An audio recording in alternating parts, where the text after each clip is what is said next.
أعوذ بالله السميع العليم من الشيطان الرجيم بسم الله الرحمن الرحيم آية نمبر 39 سورہ النساء. اس کا ہم کریں ورڈ ٹو ورڈ میننگ اور ساتھ انشاءاللہ اس کی ڈیٹیل بھی. وَمَاذَا عَلَيْهِمْ لَوْ آمَنُوا بِاللَّهِ وَالْيَوْمِ الْآخِرِ وَأَنفَقُوا مِمَّا رَزَقَهُمُ اللَّهُ وَكَانَ اللَّهُ بِهِمْ عَلِيمًا إِنَّ اللَّهَ لَا يَظْلِمُ مِثْقَالَ ذَرَّةٍ وَإِن تَكُ حَسَنَةً يُضَاعِفْهَا وَيُؤْتِ مِن لَّدُنْهُ أَجْرًا عَظِيمًا فَكَيْفَ إِذَا جِئْنَا مِن كُلِّ أُمَّةٍ بِشَهِيدٍ وَجِئْنَا بِكَ عَلَى هَٰؤُلَاءِ شَهِيدًا يَوْمَئِذٍ يَوَدُّ الَّذِينَ كَفَرُوا وَعَصَوُا الرَّسُولَ لَوْ تُسَوَّىٰ بِهِمُ الْأَرْضُ وَلَا يَكْتُمُونَ اللَّهَ حَدِيثًا يَا أَيُّهَا الَّذِينَ آمَنُوا لَا تَقْرَبُوا الصَّلَاةَ وَأَنتُمْ سُكَارَىٰ حَتَّىٰ تَعْلَمُوا مَا تَقُولُونَ وَلَا جُنُبًا إِلَّا عَابِرِي سَبِيلٍ حَتَّىٰ تَغْتَسِلُوا وَإِن كُنتُم مَّرْضَىٰ أَوْ عَلَىٰ سَفَرٍ أَوْ جَاءَ أَحَدٌ مِّنكُم مِّنَ الْغَائِطِ أَوْ لَامَسْتُمُ النِّسَاءَ فَلَمْ تَجِدُوا مَاءً فَتَيَمَّمُوا صَعِيدًا طَيِّبًا فَامْسَحُوا بِوُجُوهِكُمْ وَأَيْدِيكُمْ إِنَّ اللَّهَ كَانَ عَفُوًّا غَفُورًا.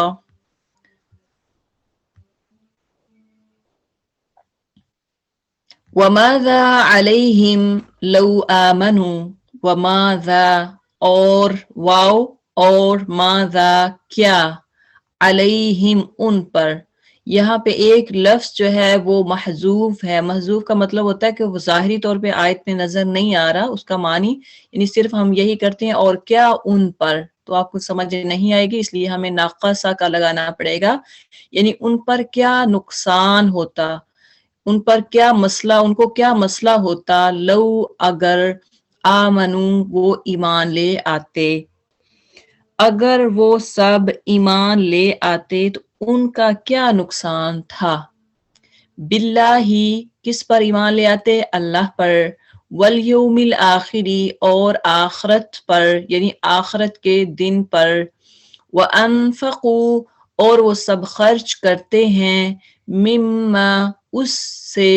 جو رزقا رزق دیا, ہم ان کو اللہ نے, وَكَانَ اور ہے اللہ سبحانہ و تعالی, بِهِمْ ان کو یا ان کے ساتھ, بھی ساتھ, ہم ان کے یا ان لوگوں کے جو اللہ کے راستے میں خرچ کرتے ہیں, علیما جاننے والا, خوب جاننے والا, علم سے ہے, علم رکھنے والا. تو اس آیت مبارکہ میں اللہ سبحانہ و تعالی فرما رہے ہیں بھلا ان کا کیا نقصان تھا اگر یہ اللہ پر اور قیامت کے دن پر ایمان لاتے اور اللہ تعالیٰ نے جو انہیں دے رکھا ہے اس میں سے خرچ کرتے. اللہ انہیں خوب جاننے والا ہے. یعنی اللہ تعالیٰ اگر انسان اتنا دنیا کے لیے خرچ کرتا ہے, اتنا کچھ کرتا ہے, ویلفیئر بنائی ہے, اگر اس کا ایمان اللہ پر نہیں ہے, اگر وہ بلیف اللہ پہ نہیں رکھتا, اگر وہ آپ دیکھتے ہیں کہ اتنے اب جس کنٹری میں آپ لوگ رہ رہے ہیں یہاں پہ اتنی بڑی چیریٹیز چلانے والے لوگ ہیں, لیکن ہوتا کیا ہے کہ ان کا ایمان اللہ پر نہیں, وہ مسلم نہیں ہوتے, ان کا ایمان آخرت پر نہیں ہوتا. تو کیا ان کی یہ نیکیاں کرنا, آپ دیکھ لیں کہ یہاں کی جو گورنمنٹ ہے وہ یتیموں کے ساتھ یا بیواؤں کے ساتھ کیا کرتے ہیں, ویڈوز آپ کو بینیفٹ دیتے ہیں, اگر کوئی ڈیورس ہو جاتی ہے اس کا بینیفیشر, یعنی دیکھیں کہ طرح طرح کے یہاں پہ گورنمنٹ جو دیتی ہے بینیفٹ. تو ہوتا کیا ہے, گورنمنٹ کے یہ کام نیکیوں کے کرنے کیا اللہ کے ہاں قبول ہوں گے کہ نہیں, یہ ہمیں دیکھنا ہے۔ اللہ تعالیٰ کہتے ہیں کہ اتنا کچھ آپ لوگ کر رہے ہو، وَمَاذَا عَلَيْهِمْ، ان پر کیا نقصان تھا اگر یہ ایمان لے آتے، ان کو کیا مسئلہ ہونا تھا اگر یہ ایمان لے آتے اللہ پر اور آخرت پر، اور خرچ کرتے مما رزقہم اللہ، جو اللہ نے ان کو رزق دیا۔ یعنی خرچ کرنا بھی ہے تو یہ دو چیزیں لازمی ہیں، اللہ پر اور آخرت پر ایمان لانا۔ کچھ لوگ جو ہے وہ آخرت پر یقین نہیں رکھتے، وہ کہتے ہیں آخرت آنی نہیں ہے، قیامت آنی نہیں ہے، یا کچھ لوگ کہتے ہیں کہ اللہ ہے ہی نہیں، یہ دنیا خود ہی چل رہی ہے۔ تو یہ سسٹم چلانے والا جب تک ایمان نہیں لائیں گے کہ اس سسٹم کو چلانے والا کون ہے، اللہ تعالیٰ ہے، اور ایک دن یہ دنیا کا جو سارا کچھ ہم اعمال کر رہے ہیں اس کا حساب و کتاب آخرت میں ہوگا، جب تک انسان کو اس پر یقین نہیں ہوگا تب تک اس کا خرچ کرنا،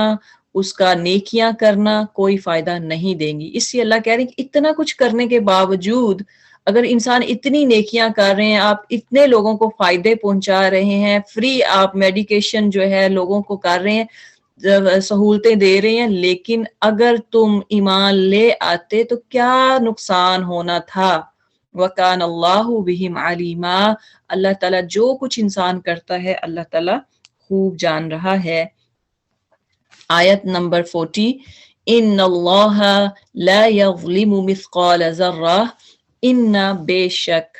اللہ سبحانہ وتعالی لا یظلم نہیں ظلم کرتا، مثقال ذرہ ذرہ برابر بھی، ذرہ برابر۔ اب ذرہ کیا ہے؟ آٹم، یعنی وہ جو چیز جو آپ مائکروسکوپ لگا کے دیکھ سکتے ہیں، بالکل عام تو آپ کو پتہ نہیں چلتا کہ ہوا میں، مٹی میں یہ کیا کچھ ذرہ ہے بھی کہ نہیں،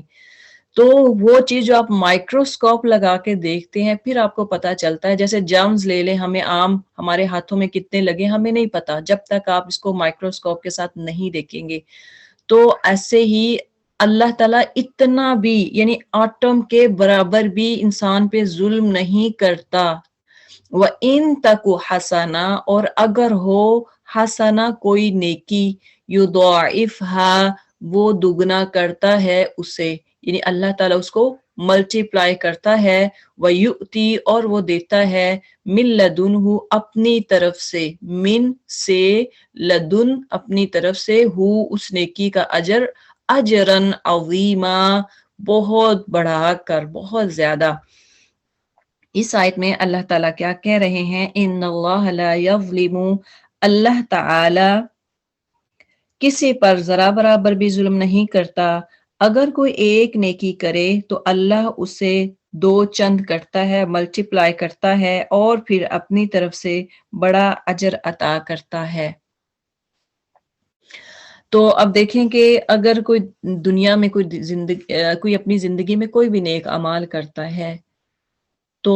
اللہ کے ہاں وہ پوشیدہ نہیں ہے، اللہ کو ایک ایک آپ کی نیکی کا علم ہے۔ آپ چاہے رات کے اندھیرے میں کرتے ہیں، آپ رات کو سارے سوئے ہوئے ہوں، آپ کوئی اٹھ کے اچھا کام کریں، کوئی تلاوت کریں، کوئی ذکر و اذکار کریں، اللہ تب بھی جان رہا ہے۔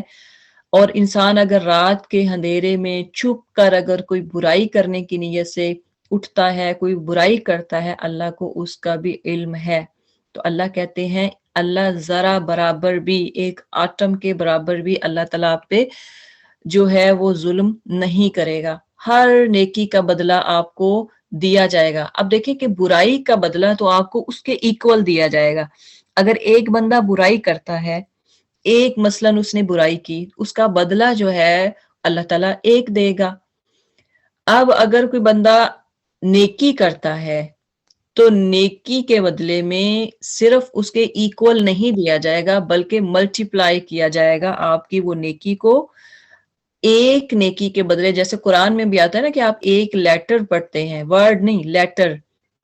ایک لیٹر پڑھتے ہیں، جیسے آپ ابھی کہتے ہیں واہ اور صرف واہ کہتے ہیں تو اس کے بدلے میں آپ کو کتنا اجر ملے گا؟ 10 10 نیکیاں ملیں گی، 10 سے بھی اللہ تعالیٰ بڑھا سکتے ہیں اگر آپ اس کو ترجمے کے ساتھ، اگر آپ اس کو بڑے پیار کے ساتھ آپ اگر پڑھ رہے ہیں، آپ کے دل میں قرآن کی جو تلاوت ہے وہ اترتی جا رہی ہے، آپ کی آنکھوں میں آنسو جاری ہیں، آپ اللہ کے، آپ کا دل کرتا ہے کہ آج ہی جیسے قرآن نازل ہو رہا ہے، آپ اللہ کے اتنے قریب ہو جاتے ہیں، تب آپ کو اللہ ایک کی بجائے 10 نیکیوں کی بجائے 30 سے کیا 700 تک کر سکتے ہیں، کیونکہ اللہ تعالیٰ نے، آپ یہ نہ سمجھے کہ پتہ نہیں یہ میں بڑھا چڑھا کے بات کر رہی ہوں، ایسا نہیں ہے، اللہ تعالیٰ نے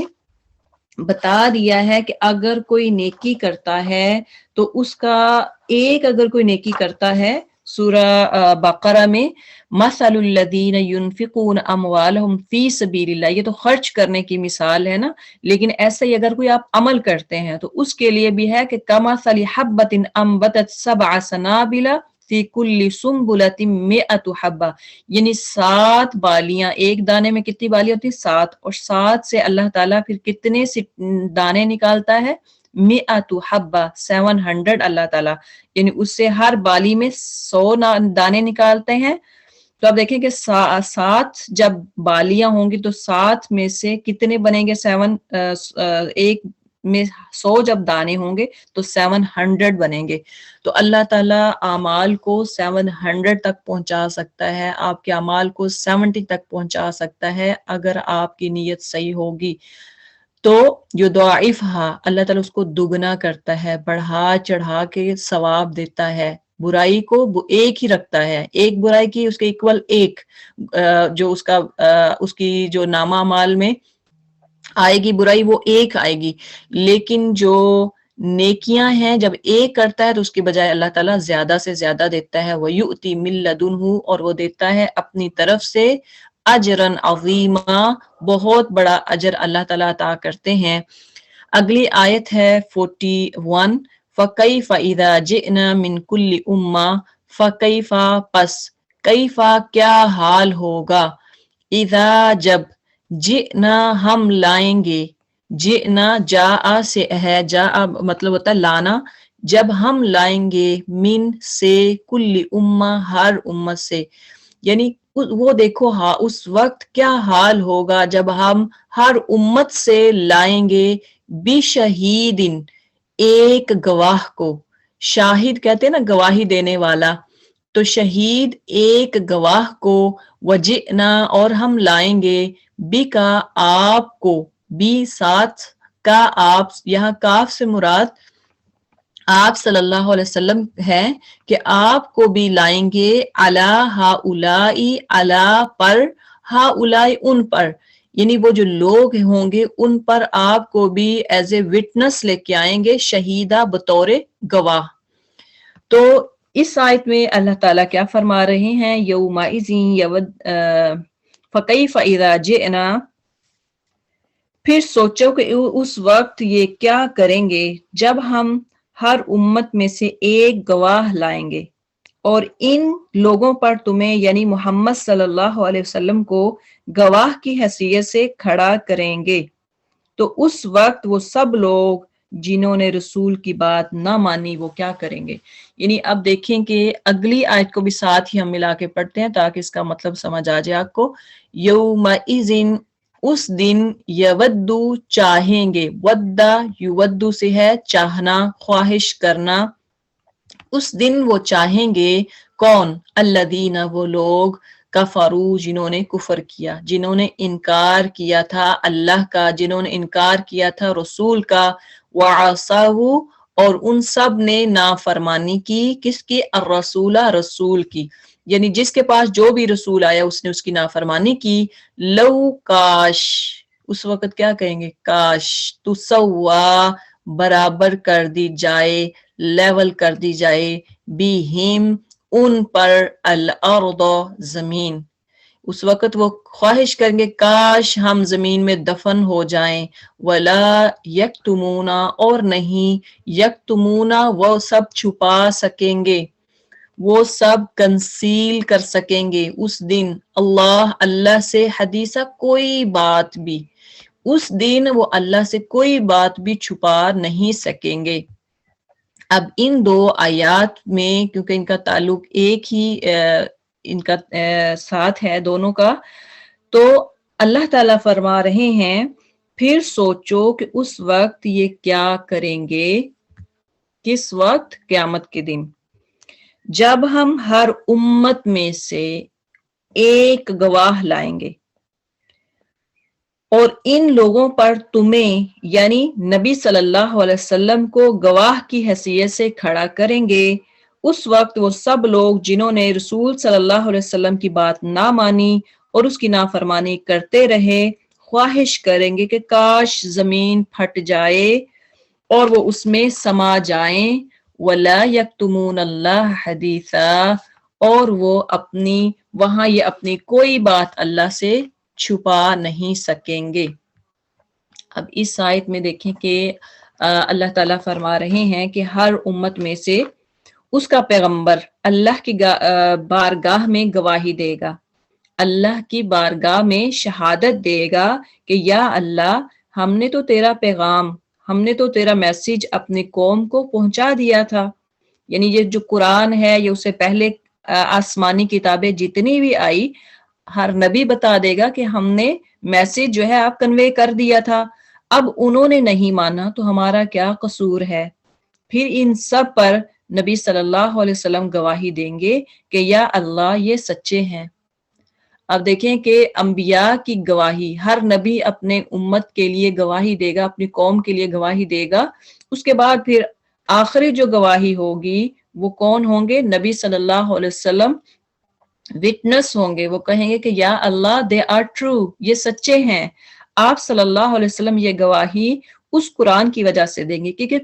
قرآن کے اندر وہ سارے قصص، وہ ساری سٹوریز، وہ سارے واقعات بیان ہو چکے ہیں۔ آپ نے پڑھا حضرت آدم علیہ السلام، حضرت نوح علیہ السلام، نوح علیہ السلام نے کتنے 950 سال تبلیغ کی اپنی امت کو، لیکن انہوں نے کتنے مسلمان ہوئے تھے؟ صرف 80 لوگ مسلمان ہوئے تھے، صرف 80 لوگوں نے نوح علیہ السلام کی بات مانی تھی۔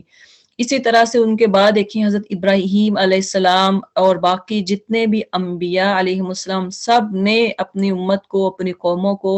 میسیج دیا، قرآن یعنی اللہ تعالیٰ کا جو میسیج تھا وہ ان تک پہنچایا،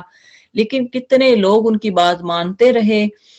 اور یہی پھر آخر میں، کیونکہ یہ سارے قصے آپ نے پڑھے ہیں قرآن میں، آپ کو پتا ہے کون کون انبیاء آئے، کیسے کیسے انہوں نے، ہمیں تو صرف قرآن میں جو آتے ہیں وہ بڑی مشکل سے 25 کا ذکر آتا ہے، لیکن اس کے علاوہ بھی انبیاء کتنے آئے ہیں وہ سب گواہی دیں گے۔ تو آپ صلی اللہ علیہ وسلم بھی کہیں گے کہ ہاں اللہ یہ سچ بول رہے ہیں، یہ سچے ہیں، کیونکہ آپ نے قرآن میں پڑھ رکھا ہے۔ یہ ایک سخت مقام ہوگا جو قیامت کا دن ہوگا نا، سخت مقام ہوگا، اس کا تصور کرنا بھی بہت مشکل ہے، ہم سوچ بھی نہیں سکتے کہ قیامت کا دن جو ہے کتنا سخت ہوگا۔ اب دیکھیں امیجن کریں کہ دنیا میں آپ عدالت میں جن کا پڑا ہوگا سامنا کہ کیس جب لگتے ہیں تو عدالت میں ایک مجرم جو ہے، ایک وکٹم جو ہے، دیکھیں اور مجرم آپس میں جب آتے ہیں، جج بیٹھا ہوتا ہے تو کس طرح سے اگر وہ اپنے 100 طرح کے وکیل بتائے کہ یہ ہوا یہ ہوا یہ ہوا، یہ میرا جو بندہ ہے، کلائنٹ جو ہے یہ سچا ہے، اور اس کے بعد ابھی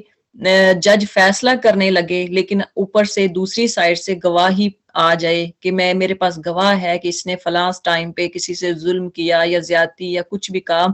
تو اس وقت جب گواہی آ رہی ہوگی، گواہی یعنی وٹنس آ جائے گا، تو اس وقت دیکھیں کہ اس بندے کی کیا حالت ہوگی، اور وہ سچ سچ گواہی دے رہا ہو۔ آپ کہہ لیں کہ اس وقت جج کے سامنے اور مجرم جو ہے وہ سارے لوگ بیٹھے ہوئے ہیں، اس کے سامنے جب اس کی ویڈیو لگا دی جائے کہ یہ اس نے فلاں فلاں ٹائم پہ اس نے یہ نقصان کیا یا فلاں کو قتل کیا یا چوری کی، تو وہ CCTV ویڈیو آپ کے سامنے آ جائے تو کیا اس وقت حشر ہوگا انسان کا؟ وہ تو کہے گا کہ کاش، وہ پھر کیا خواہش کرے گا، کیا چاہے گا کہ کاش، یودو، وہ ارادہ کرے گا، وہ چاہے گا، اس دن جو کافر ہوگا، جو اللہ کا نافرمان ہوگا، رسول صلی اللہ علیہ وسلم کا نافرمان ہوگا، لو تسوا بہم الارض، کاش کہ آج ان پر زمین لیول کر دی جائے، زمین کے اندر یہ دفن ہو جائیں، لیکن اس وقت وہ جو مجرم ہے اس کو وہ جگہ نہیں ملے گی کہ زمین میں وہ چلا جائے۔ تو دیکھیں کہ کتنا دن وہ سخت ہوگا۔ تو اللہ تعالی ہمیں جہنم سے بچائے، ہمیں قیامت والے دن جو کوسچن آنسر ہوگا اس سے ہمیں محفوظ فرمائے، کیونکہ جس سے سوال و جواب شروع ہو گیا گویا سمجھیں کہ وہ پھر جو ہے وہ جنت میں نہیں جا سکے گا، جس سے اگر سوال و جواب شروع ہو جائیں۔ تو اللہ تعالی ہمیں سوال و جواب سے بچائے، اللہ تعالی ہمیں بغیر حساب کیے، بغیر کہ یہ میں نے نیکیاں کی، یہ تو نے نیکیاں کی، میں نے تجھے کیوں زمین میں بھیجا، تو نے اپنی جوانی کہاں صرف کی، تو نے اپنے نبی کی کتنی باتوں کو مانا، بغیر حساب و کتاب ہمیں اللہ تعالیٰ جنت الفردوس میں جگہ دے۔ ہمارے جتنے بھی بزرگ ہمارے بڑے چلے گئے ہیں دنیا سے، اللہ ہم سب کو اور ان سب کو بغیر حساب و کتاب سے اللہ تعالیٰ جنت میں لے جائے، کیونکہ یہ دن بڑا سخت ہوگا، ہم جواب نہیں دے سکتے، ہم جواب نہیں دے سکیں گے اللہ کے سامنے جب نبی گواہی دے گا کہ اللہ میں نے اپنا جو تو نے پیغام بھیجا تھا میں نے ان کو ایز اٹ وہ پہنچا دیا۔ اب دیکھیں کہ انسان کیا اس وقت کیا کرے گا، کیا کچھ کرے گا، اس وقت کچھ نہیں کر سکتا، نہ وہاں سے بھاگ سکے گا، نہ وہاں پہ زمین میں دھن سکے گا، نہ اپنے آپ کو مار سکے گا، اس وقت کچھ بھی نہیں ہوگا۔ تو اس لیے انسان یہ خواہش کرے گا لو تسوا بہم الارض، لیکن کچھ نہیں ہو سکے گا، ولا یکتمون اللہ حدیثا، اور کچھ بھی ہم یہاں پہ تو کرتے ہیں بڑی بڑی چیزیں چھپانے کے لیے، ہم اپنے عیب چھپانے کے لیے بڑا کچھ کرتے ہیں، لیکن اللہ کے ہاں کوئی چیز پوشیدہ نہیں ہے، چھپی نہیں ہوگی، ہر چیز جو ہے وہ اللہ کے سامنے کلیئر ہوگی، واضح ہوگی۔ جو بھی انسان دنیا میں عمل کرتا رہا، چاہے کوئی چھپ کے کرتا رہا، کوئی ظاہری کرتا رہا، اللہ کو ہر چیز کا علم ہے۔ تو لہٰذا گناہ کرنے سے پہلے 1000 دفعہ سوچا کریں کہ یہ میں گناہ کر رہا ہوں، دنیا سے تو چھپ کے کر لوں گا، لیکن کیا اللہ سے چھپ کے کر سکتا ہوں؟ وہ ذات جس کے سامنے میں نے پیش ہونا ہے، وہ ذات جس کے سامنے میں نے جانا ہے، اور اس کے سامنے تو ہر چیز آ جائے گی۔ اللہ تعالی ہم سب کو گناہوں سے محفوظ فرمائے۔ اگلی آیت ہے 43، یا ایھا الذین آمنو، اے لوگو جو ایمان لائے ہو، لا تقربوا الصلاۃ، نہ تم سب قریب جاؤ، الصلاۃ نماز کے۔ اس کا مطلب یہ نہیں ہے کہ نماز نہیں پڑھنی، آگے سمجھ لیں۔ لا تقربوا، نہ تم تقربوا قریب جاؤ، الصلاۃ نماز کے، وانتم اس حال میں کہ تم سکارا نشے میں ہو، نشے کی حالت میں نماز کے قریب نہیں جانا، یہ اس کا سارا مفہوم ہے۔ کچھ لوگ جو نماز نہیں پڑھتے صرف اتنا ہی پیش کر دیں، کیونکہ ہمارے آج کل بہت ہوتا ہے کہ وہ ٹکڑا لے لیتے ہیں آیت کا ایک تھوڑا سا جس میں ان کو اپنے مقصد کی بات نظر آتی ہے، وہ لے کے کہتے ہیں کہ دیکھو اللہ نے تو یہ کہا، حالانکہ پوری آیت کا مفہوم دیکھنا چاہیے۔ اگر کوئی بھی بندہ آپ کو صرف ایسا میسیج دے جس میں اس کا مقصد واضح ہو رہا ہو اور پوری آیت نہ ہو، صرف ایک پیس ہو آیت کا، ایک ٹکڑا ہو، اس کو کبھی بھی نہ لیں، نہ اس پہ عمل کریں، نہ اس کی بات سنیں، جب تک کہ وہ پوری آیت کو نہ سمجھ لے۔ اگر اتنا بتا دیا جائے کہ اے لوگوں جو ایمان لائے ہو نماز کے قریب نہ جاؤ، بس اتنی بھی بات، تو وہ لوگ کہیں گے دیکھو اللہ نے تو کہا کہ نماز نہیں پڑھنی، کوئی بات نہیں، آپ بغیر نماز کے بخشے ہوئے ہیں۔ ایسا نہیں ہے، پوری آیت کو دیکھا کریں، اس کے بعد اس کو لیں۔ وَأَنْتُمْ سُكَارَىٰ، اس حالت میں کہ تم نشے کی حالت میں ہو۔ نشے کی حالت میں اگر کوئی بندہ ہے تو وہ نماز کے قریب نہیں جائے، حتیٰ یہاں تک کہ تعلموا، تم سب جان لو، ما جو تقولون، تم سب کہہ رہے ہو، ولا جنوبن، یعنی جب تک تمہیں پتہ نہ ہو کہ نماز میں تم کیا پڑھ رہے ہو تب تک تم نماز کے قریب نہ جاؤ۔ ولا جنوبن، اور نمبر 2 کیا بتایا کہ کون نماز نہیں پڑھے گا، نماز کے قریب نہیں جائے گا، ولا جنوبن، جنابت کی حالت میں، ریچول امپیورٹی جس کی ہے وہ قریب نہیں جائے گا، الا سوائے عابری سبیلن، اس حالت میں کہ گزر رہے ہوں، یعنی عابری جو مسافر ہوتا ہے، سبیلن راستے سے جو گزر رہا ہے، حتیٰ یہاں تک کہ تغتسلوا، تم غسل کر لو۔ یعنی جو مسافر ہے وہ بھی اگر ریچول امپیورٹی ہے یا پھر اس نے یعنی قضائے حاجت کی ہے تو وہ نماز کے قریب نہیں جائے گا. وَإِن كُنتُم مَرْضَىٰ، اور اگر تم مریض ہو، بیمار ہو، او علی سفرن، یا سفر پر ہو، او جاء احد منکم من الغائط، او یا جاء احد، آ جائے، احد کوئی ایک، منکم تم میں سے، من الغائط رفع حاجت سے، او لامستم یا تم نے چھوا ہو، النساء عورتوں کو. عورتوں کو مطلب چھوا کا مطلب یہ نہیں کہ صرف ٹچ کیا ہے تو وہ نماز نہیں پڑھے گا، ایسا نہیں ہے، آگے سارا سمجھ لیجئے گا. فلم تجدو، پس نہ تم، تجدو پاؤ، ما ان پانی، فتیممو، پس تم تیمم کر لو، سعیدن طیبہ، سعیدن پاک،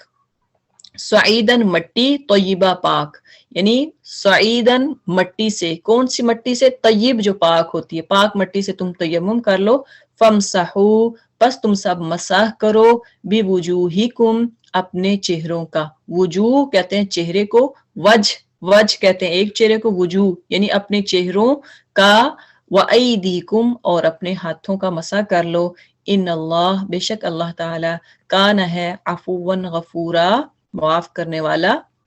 غفورا بخشنے والا. اب اس آیت میں کہ یا ایھا الذین آمنو، آیا نمبر 43، اے لوگو جو ایمان لائے ہو، جب تم نشے کی حالت میں ہو تو نماز کے قریب نہ جاؤ. نماز اس وقت پڑھنی چاہیے جب تم جانو کہ کیا کہہ رہے ہو، جب تمہیں معلوم ہو کہ تم کیا پڑھ رہے ہو. اور اسی طرح جنابت کی حالت میں بھی نماز کے قریب نہ جاؤ جب تک کہ تم غسل نہ کر لو، الا یہ کہ راستے سے گزرتے ہو، اور اگر کبھی ایسا ہو کہ تم بیمار ہو یا سفر میں ہو، یا تم میں سے کوئی شخص رفع حاجت کر کے آئے، یا تم نے عورتوں سے لمس کیا ہو اور پھر پانی نہ ملے تو پاک مٹی سے کام لو اور اس سے اپنے چہروں اور ہاتھوں پر مسح کر لو. بے شک اللہ نرمی سے کام لینے والا اور بخشش فرمانے والا ہے. یہ ہے اسلام، اتنا پیارا اسلام جس پر اگر انسان عمل کرتا ہے تو آسانیاں ہی آسانیاں ہیں. اگر آپ کو صحیح کوئی بتانے والا ہو پھر آپ کو پتا چلے گا کہ اللہ نے کتنی راہیں آسان کی ہیں. کوئی مولوی ایسے ہوتے ہیں، اسکالر ایسے ہوتے ہیں، وہ اسکالر میں نہیں کہوں گی کہ وہ پڑھے لکھے بھی ہوں گے، ایسے ہی جو مسئلے مسائل بتا رہے ہیں اور اتنی سختیاں پہ سختیاں کر رہے ہیں کہ نہیں ایسے نہیں کرو گے، ایسے ہوگا ایسے ہوگا. اصل میں وہ دین کو نہ صحیح پڑھا ہوتا ہے نہ صحیح وہ دین بتاتے ہیں. تو دیکھیں کہ اللہ تعالیٰ نے اتنی آسانیاں فرمائی ہیں. آخری جو ورڈ ہے نا، اللہ، ان اللہ کان عفوا غفورا، کہ اللہ نرمی سے کام لینے والا ہے اور بخشش فرمانے والا، یعنی اللہ تعالیٰ اتنی آسانیاں فرماتے ہیں. یہ دیکھیں کہ اب کیا کیا حالتیں ہیں جب آپ نماز نہیں پڑھ سکتے، کیوں نہیں پڑھ سکتے. اس پوری آیت میں اللہ تعالیٰ واضح کر رہے ہیں کہ جو ایمان لائے ہو جب تم نشے کی حالت میں ہو نماز کے قریب نہ جاؤ. یہ اصل میں سمجھ لیں کہ یہ شراب کے متعلق دوسرا حکم ہے. شراب کا ایک پہلا جو حکم ہے وہ سورہ بقرہ میں آیا نمبر 219 میں گزر چکا ہے. آپ اگر وہ پڑھنا چاہیں تو وہاں سے پڑھ سکتے ہیں. سورہ بقرہ آیت نمبر 219، اس میں پہلا حکم تھا. اس میں صرف یہ ظاہر کر کے چھوڑ دیا گیا تھا کہ شراب بری چیز ہے، کہ شراب کے قریب نہ جاؤ، یہ بری چیز ہے، اللہ کو پسند نہیں ہے. چنانچہ مسلمانوں میں سے ایک گروہ اس کے بعد ہی شراب سے پرہیز کرنے لگا تھا. جب وہ پہلا حکم نازل ہوا نا کہ اللہ کو پسند نہیں ہے، تو دیکھیں کہ جو اصل میں جو حقیقی مسلمان، جو حقیقی مومن ہوتے ہیں نا، جب کہا جاتا ہے کہ یہ چیز اللہ کو پسند نہیں ہے تو وہ فوراً اپنے آپ کو اس چیز سے روک لیتے ہیں. تو کچھ تو مسلمانوں نے اپنے آپ کو روک لیا، شراب سے پرہیز کر لیا، مگر بہت سے لوگ اس کو یعنی شراب کو پیتے بھی رہے، یہاں تک کہ ایسا ہوتا کہ جب نماز کا ٹائم ہوتا تو نماز پڑھتے، کھڑے ہوتے اور کچھ ان کو پتہ نہیں ہوتا تھا کہ کیا پڑھ رہے ہیں کیا نہیں پڑھ رہے. لہٰذا پھر غالباً 4 ہجری کے ابتدا میں، 4 ہجری یعنی 4 ہجری میں جب آپ صلی اللہ علیہ وسلم مکہ سے مدینہ آئے تو اس وقت یہ ابتدا میں یہ دوسرا حکم آیا اور نشے میں نماز پڑھنے کی ممانت کر دی گئی، یعنی منع کر دیا گیا، فوربڈن ہو گئے کہ نماز نہیں پڑھیں گے اگر کوئی نشے کی حالت میں ہے۔ تو آپ دیکھیں کہ اس میں پورا جو بتایا گیا ہے کہ جو اللہ تعالیٰ نے انجنکشن بتایا ہے کہ وہ کیا ہے، پہلا تو ہے صرف کہ اللہ کو ناپسند ہے، یعنی پہلا آرڈر کہہ لیں یا رولنگ کہہ لیں اللہ کی کیا ہے کہ اللہ کو شراب یا اس سے کوئی بھی جو نشہ آور چیزیں ہیں، انٹاکسیکیشن، سب اللہ تعالیٰ نے منع کر دی ہیں۔ پہلا حکم کیا تھا کہ اللہ کو ناپسند ہے۔ دوسرا حکم یہ جو اس صورت میں ہے سورہ نساء میں، وہ یہ ہے کہ لا تقربوا الصلاۃ، کہ تم نماز کے قریب نہ جاؤ، کیونکہ تمہیں پتہ نہیں ہوتا کہ تم نماز پڑھ رہے ہو۔ جب نشے کی حالت میں ہوتے ہیں تو ظاہری بات ہے انسان کو نہیں پتہ ہوتا، ایسے ہی لیں جیسے آپ نیند میں ہیں، تو نیند کی حالت میں بھی آگے ہم انشاءاللہ اسی پہ نبی صلی اللہ علیہ وسلم نے یہ بھی ہدایت فرمائی کہ اگر کوئی نشے کی حالت میں نماز نہیں پڑھ سکتا تو اسی طرح سے اگر کوئی نیند میں ہے، یعنی وہ جب کسی شخص پر نیند کا غلبہ ہو، who is under the influence of sleep، اور وہ نماز پڑھنے میں بار بار کیا ڈوز ہو رہا ہو، کبھی ادھر گر رہا ہے کبھی ادھر گر رہا ہے، اس کو پتہ نہیں چل رہا، تو وہ اگین وہ اونگ آ رہی ہے اس کو، تو اسے نماز چھوڑ کر سو جانا چاہیے۔ یہ ابن کثیر کی کتاب میں ہے، تفسیر ابن کثیر میں، کو اس کو کیا کرنا چاہیے، نیند لے لینی چاہیے، پہلے سو جانا چاہیے، اس کے بعد جب اٹھے تو نماز پڑھ لے، کیونکہ انسان کو پتہ نہیں ہوتا کہ کہاں پہ اللہ، اگر آپ سورہ اخلاص پڑھ رہے ہیں قل هو اللہ احد اللہ الصمد، تو اگر نشے کی حالت میں ہے تو ہو سکتا ہے کہ وہ سورت کو کچھ سے کچھ پڑھ جائے، تو اس لیے اللہ تعالیٰ نے ممانت کی ہے کہ شراب پی کر یا کوئی بھی نشہ آور انٹاکسیکیٹنگ چیزیں جو ہیں ان سے منع ہو جائیں، ان کی اس حالت میں آپ نے نماز نہیں پڑھنی۔ تو اس میں نیند بھی آ جاتا ہے کہ آپ اونگ کی حالت میں ہیں اور آپ کو نیند آ رہی ہے، تو اسی سے آپ صلی اللہ علیہ وسلم نے یہ ہدایت بھی فرمائی تھی۔ آگے جو آخری حکم نازل ہوا تھا، جو لاسٹ اور کہہ لیں کہ آخری جو حکم سورہ مائدہ میں تھا، سورہ مائدہ کی آیت نمبر 90 سے 91 میں اللہ تعالیٰ نے حتمی طور پہ فیصلہ دے دیا کہ شراب جو ہے یہ حرام ہے، نشہ آور، اور اس کے نشہ آور چیزیں جتنی بھی ہیں یہ خود حرام ہے، لہٰذا ان کو نہیں لیا جائے گا۔ اور اس کی پھر بعد میں شراب کے بارے میں کہ جو شراب 10 لوگوں کو اللہ نبی صلی اللہ علیہ وسلم نے 10 لوگوں کو لعنت فرمائی کہ جو شراب بنانے والا ہے، شراب لانے والا ہے، نچوڑنے والا ہے، یعنی اس میں جتنے لوگ انوالو ہوتے ہیں وہ سارے اس میں آپ صلی اللہ علیہ وسلم نے ان پر لعنت کی ہے۔ تو لہٰذا آگے آپ سورہ مائدہ میں پڑھیں گے انشاءاللہ۔ تو یہاں سے یہ ہے کہ نماز کی حالت، شراب کی یا نشہ کی، کوئی بھی نشے کی صورت ہو تو اس میں آپ نماز نہیں پڑھیں گے۔ اس کے بعد ہے کہ وَلَا جُنُوبًا إِلَّا عَابِرِي سَبِيلٍ، اور جنابت کی حالت میں بھی نماز نہیں پڑھی جائے گی۔ اب جنابت کے اصل معنی کیا ہے؟ اس کا معنی کیا ہے؟ جنابت کا ہوتا ہے اسٹرینجر کے، تو اسی طرح بیگانگی یا دوری کے معنی میں بھی پایا جاتا ہے جنابت، اسی لفظ سے اجنبی نکلا ہے۔ اجنبی کا مطلب کیا ہوتا ہے؟ اسٹرینجر۔ تو اب دیکھیں کہ اسلامک ٹرمنالوجی میں کیا ہے کہ جنابت سے مراد وہ ریچول امپیورٹی ہے، وہ نجاست ہے کہ جو انٹرکورس کے وقت یا پھر ویٹ ڈریم جو آتے ہیں اس میں جو سیمینل امیشن جو خارج ہوتا ہے اس سے جو ہے وہ اس کی وجہ سے آدمی طہارت سے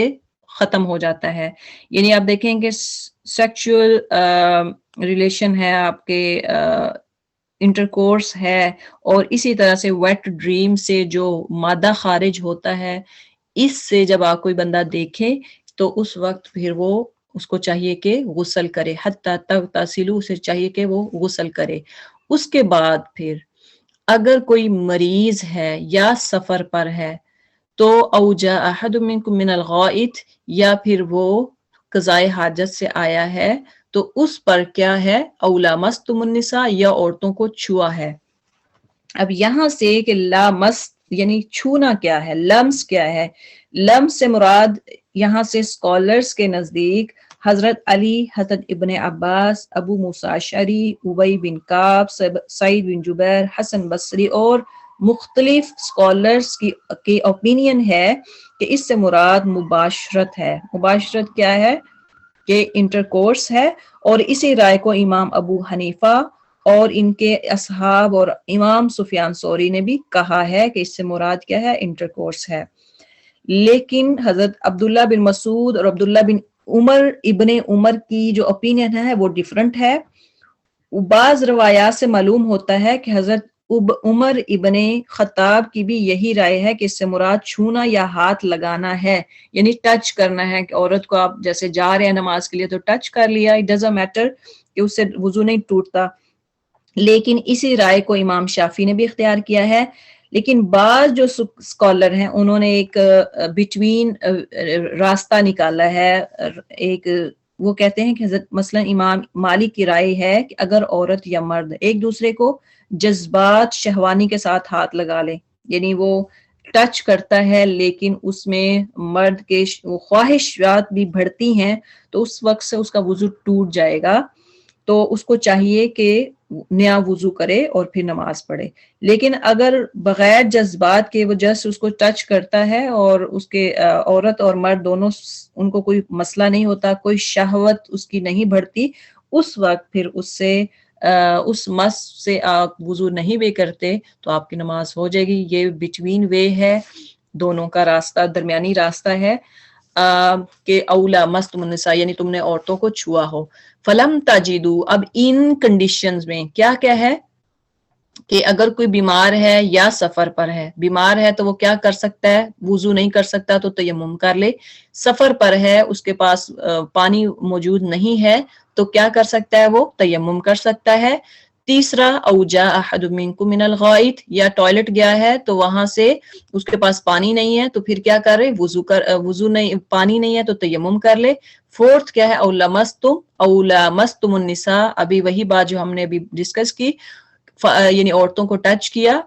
فلم تجدوا ماء فتیمموا صعیدا طیبا، اب لامستم میں آپ نے دونوں طرح کی اوپینین پڑھ لیا ہے۔ ایک تو یہ اس سے مراد سیکچول ہے، یعنی میاں بیوی کے ریلیشن، اس وقت کیا ہوگا کہ پانی نہیں ہے تو پھر اس میں بھی ہے کہ پانی نہیں ہے تو پھر کیا کرنا ہے؟ فلم تجدوا ماء فتیمموا، اب یہاں سے آ رہا ہے یہ ساری چار چیزیں ہیں، اگر پانی نہیں ہے تو کیا کرنا ہے؟ فتیمموا صعیدا طیبا، یہ چار طرح کے لوگ، چار کیٹیگریز کے لوگ جو ہیں،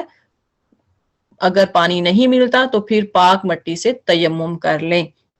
اب تیمم کرنا کیسا ہے اللہ نے ساتھ ہی بتا دی ہے، فَامْسَحُوا بِوُجُوهِكُمْ وَأَيْدِيكُمْ، یعنی تم نے مسح کرنا ہے اپنے چہروں کا اور ہاتھوں کا۔ ان اللہ کان عفوا غفورا، بے شک اللہ تعالیٰ